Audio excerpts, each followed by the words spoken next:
จะเป็นพวกข้าวฟองสวัสดีค่ะ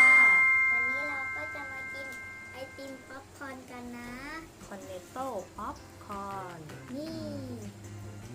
เดี๋ยวเรามาลอง ป๊อปคอร์นนี่ไง ใช่เป็นลูกป๊อปคอร์ ลู น กป๊อปคอร์นนี่ เป็นรสป๊อปคอร์น จะ กลิ่น มี ป๊ ก อ ลิ่ ป น คอ คา ร์น ราเมลเราแกะเลย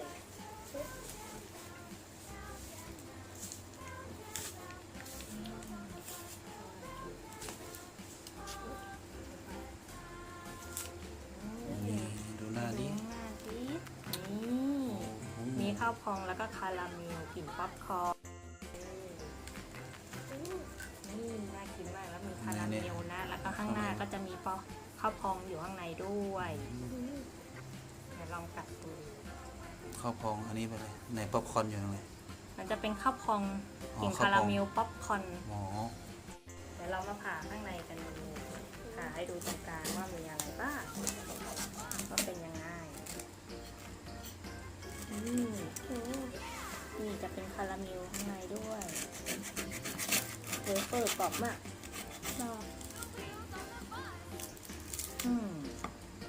นี่มีช็อกโกแลตด้วย จะมีคาราเมลอยู่ข้างในเห็นไหมแล้วก็จะเป็นพวกข้าวพองนี่เป็นข้าวพองเม็ดเล็กๆเหมือนป๊อปคอร์นเดี๋ยวเรามาลองชิมกันเลยดีกว่าพี่นาช้อนตัดเลยแม่จะใช้เวเฟอร์นี่ตรงก้นมีช็อกโกแลตอยู่ นี่สีเหลืองสวยเลย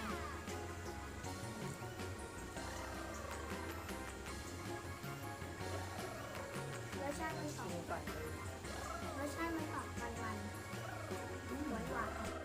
หวานมันหอมกลิ่นคาราเมล ใช่ คือกับป๊อปคอร์น